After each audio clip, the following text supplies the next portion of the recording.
The US is descending into fascism and is descending fast. That has been hideously underlined by the killing of Renee Nicole Good, an unarmed, defenseless US citizen, murdered by Immigration and Customs Enforcement, that is ICE, who are currently presiding over a reign of terror, which we'll discuss.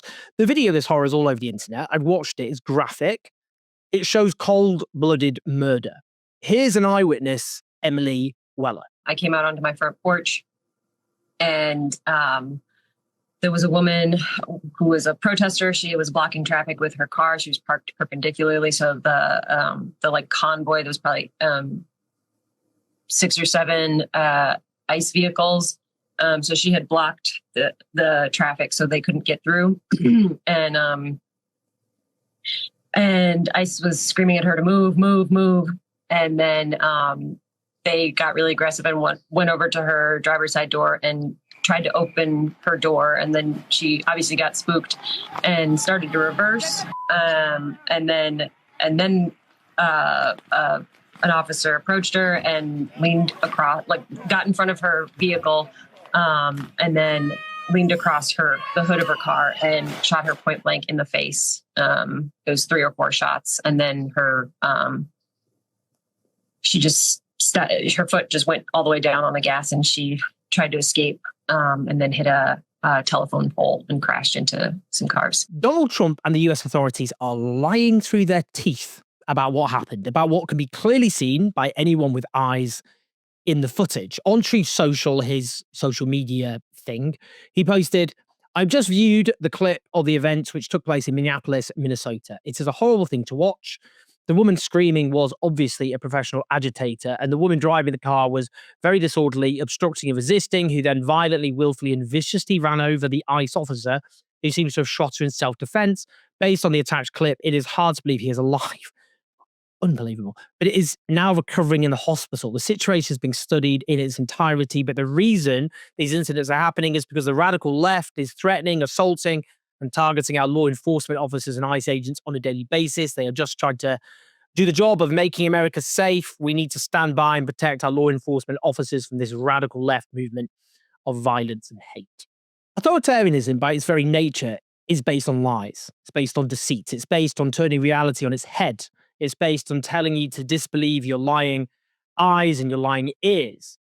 Trump has normalized shameless deceit. And in his second term incarnation, which is far more extreme than his first, he's deploying that deceit in the service of building an authoritarian state. Let's just see the ICE agent who Trump says is recovering in hospital. The woman wasn't disorderly or obstructing or resisting. She didn't run over anyone. It's just nothing of what he said happened, which he knows because he watched the video. He's just lying. I mean, it's just unbelievable. Like, well, it's not unbelievable. It should be unbelievable. We shouldn't normalize this. We never stop being shocked. The ICE officer, as you can see, has nothing to recover from. And yet the president said it's hard to believe he is alive, but he is now recovering in the hospital. And he defames, he smears a dead woman who was killed by one of his agents. I mean, this is a mother of several kids who are now grieving their mother, and the president of the United States is using his bully platform as the most powerful man on earth to smear her. This was a murder of a citizen who posed zero threat, murdered with no provocation by the state. And what's really happening, as we'll discuss, is a campaign of violence, of terror by ICE.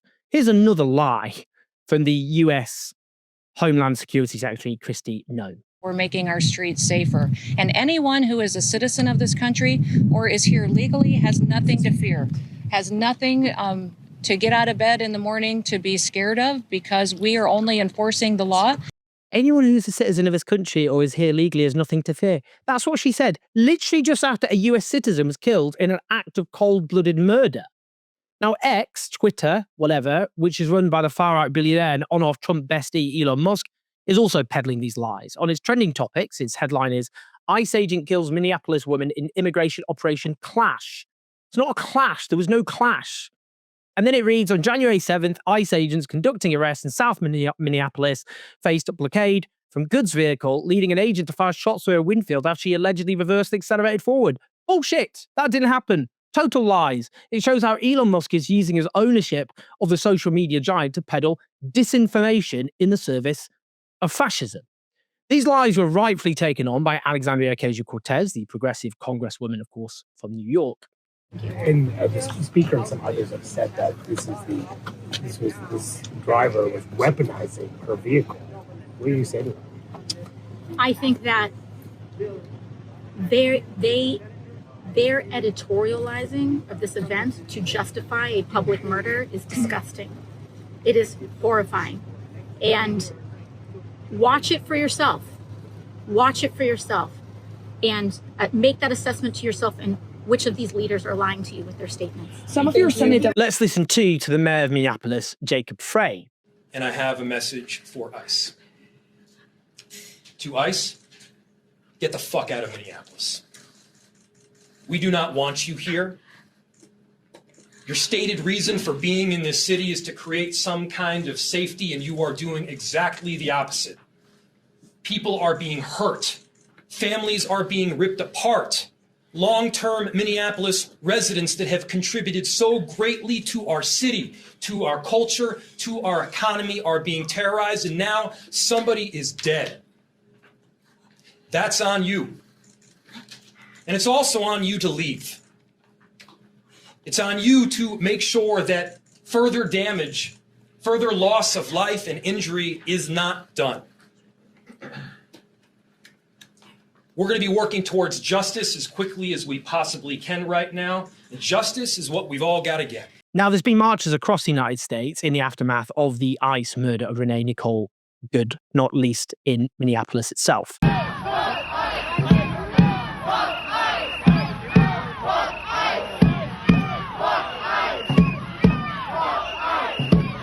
Under Trump, ICE has unleashed terror. Masked officers are grabbing people from their homes, their workplaces, off the streets. A report in August found deaths in custody at immigration detention centres, physical and sexual abuse of detainees, mistreatment of pregnant women and children, inadequate medical care, overcrowding, unsanitary living conditions, inadequate food and water, exposure to extreme temperatures, denial of access to attorneys, and child separation. Indeed, deaths in custody have reached a 2-decade high last year. And despite Trump's claims his mass deportation program will be returning millions and millions of criminal aliens, around 3/4 of those detained have no conviction. 95% have no violent conviction. Families are being separated as a deliberate coercive means to try and force migrants and asylum seekers to leave the US. People who are US citizens are being swept up into detention. Now, this is all part of a wider authoritarian assault. Trump is sending National Guard and federal enforcement officers to Democratic-run cities. And what he's doing is redeploying the language and institutions of the so-called war on terror. For example, when he addressed hundreds of US generals, he pledged to deploy troops run by the radical left Democrats, declaring there was a war from within and explicitly comparing domestic opponents to external foes. He said, we're under invasion from within, no different than a foreign enemy, but more difficult in many ways because they don't wear uniforms. When he ordered troops to war-ravaged Portland, as he called it, he declared it was to protect any of our ICE facilities under siege from attack by Antifa and other domestic terrorists. What we're discussing here is known as the imperial boomerang. This was a concept first popularized by the Martinican author Aimé Césaire 3/4 of a century ago, as he outlined how the horrors of European colonialism were redirected back on the European continent in the form of fascism. Let me just read this extraordinary passage from his Discourse on Colonialism, which is so relevant to the current plight of the United States. First, we must study how colonization works to decivilize the colonizer, to brutalize him in the true sense of the word, to degrade him, to awaken him to buried instincts, to covetousness, violence, race hatred, and moral relativism. And we must show that each time a head is cut off or an eye put off in Vietnam and in France, they accept the fact. Each time a little girl is raped, and in France they accept the fact. Each time a Madagascan is tortured, and in France they accept the fact. Civilization acquires another dead weight, a universal regression takes place, a gangrene sets in, a center of infection begins to spread. And at the end of all these treaties that have been violated, all these lies that have been propagated, all these punitive expeditions that have been tolerated, all these prisoners who've been tied up and interrogated, all these patriots who have been tortured, At the end of all the racial pride that has been encouraged, or the boastfulness that has been displayed, a poison has been distilled into the veins of Europe, and slowly but surely the continent proceeds towards savagery. And then one fine day, the bourgeoisie is awakened by a terrific boomerang effect. The Gestapos are busy, the prisons fill up, the torturers standing around the racks invent, refine, discuss. People are surprised, they become indignant. They say, how strange, but never mind, it's Nazism, it will pass. And they wait and they hope and they hide the truth in themselves, that it is barbarism, the supreme barbarism, the crowning barbarism that sums up all the daily barbarisms. That is Nazism, yes. But that before they were its victims, they were its accomplices. That they tolerated that Nazism before it was inflicted on them. That they absolved it, shut their eyes to it, legitimized it, because until then it had been applied only to non-European peoples, that they have cultivated that Nazism, that they are responsible for it, and that before engulfing the whole edifice of Western Christian civilization in its reddened waters, it oozes, seeps, and trickles from every crack. What he was discussing is how European colonialism normalized despotism, industrialized murder, torture, and of course racist supremacy, which was used to underpin the very nature of colonialism. It created these institutions and ideas on that basis. And that was then, in the form of fascism, refocused back on the European continent, that what Europeans had done to others was now being done to Europeans themselves. Now, after a quarter of a century, the so-called War on Terror began, which normalized attacks on civil liberties. ICE itself emerged from the War on Terror. It's one of the institutions of the War on Terror. The demonizing and targeting of Muslims, it became this dangerous fifth column, which Trump just took to the next level. The unleashing of the hideous violence in Iraq and Afghanistan, with all the war crimes involved, the torture, the slaughter of innocent people, and of course the arming and facilitating of Israel's genocide of the Palestinian people. This is all coming home. That's what's happening. It's the boomerang. The chickens have come home to roost. Now, the criminal assault on Venezuela and the proposed attacks across the Western Hemisphere needs to be seen in this context in terms of what happens, because you cannot divorce the domestic from the foreign. Let's listen to this from the US Vice President J.D. Vance. It was a fake Russian oil tanker. They basically tried to pretend to be a Russian oil tanker in an effort to avoid the sanctions regime. The way that we control Venezuela is we control the purse strings, we control the energy resources, and we tell the regime, you're allowed to sell the oil so long as you serve America's national interest. You're not allowed to sell it if you can't serve America's national interest. And that's how we exert incredible pressure on that country without wasting a single American life. This is naked colonialism, forcing Venezuela at gunpoint to serve the economic interests of the United States. There's no attempt to hide it. The US attempt to build an empire across the Americas cannot be divorced from the growing authoritarianism at home. And we can see that vividly as this woman is arrested mid-interview whilst criticizing Trump's assault on Venezuela. Points that we can. This is not just in a foreign issue, it's our tax dollars that are also being used to commit these war crimes. It is also the duty of us, the people, to stand against the Trump regime, the Trump administration, that are committing crimes both here in the US and against people in Venezuela. Now, in the background of this interview, you could see that police car. And now right here, we're showing you video we have immediately after the interview finished. Plickta was arrested by 2 Grand Rapids police officers. You can see it in the video, and an officer tells Plickta that she is being arrested for obstructing a roadway and failure to obey a lawful command from a police officer. You can see as she's taken away in that car. What are the other Western leaders doing? Let's listen to this utterly pathetic response from the British Prime Minister, for now, Keir Starmer. France, Spain, Canada, Germany, as well as the UN Secretary General have all said that the US has violated international law. Has the US violated international law? Well, international law is really important. It's the framework, and it's for the US to set out its justifications for the actions that it's taken. But it is a complicated situation. It remains a complicated situation. So you're not going to say whether you think the most important thing is stability and that peaceful transition to democracy. That's what matters to Venezuela above all else. And that was the position we took before the weekend.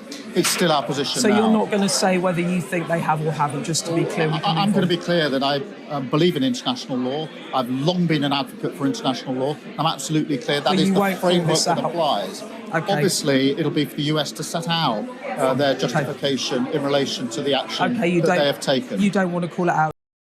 That guy used to be a human rights lawyer, would you believe? Unable to even meekly criticise a gratuitous assault on international law, reducing Britain to the poodle of the US as it descends into far-right authoritarianism.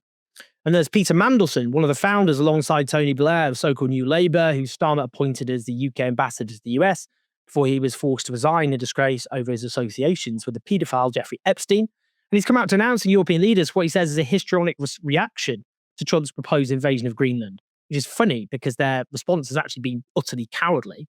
And he hailed the US assault on Venezuela as achieving more in a day than orthodox diplomacy was able to achieve in the past decade.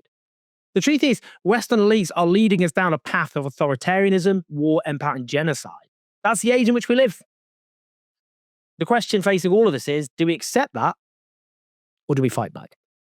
Please like and subscribe, leave your thoughts and your comments, help us take on the dire media ecosystem, which is complicit in all the horrors that I've described at patreon.com/OJ84.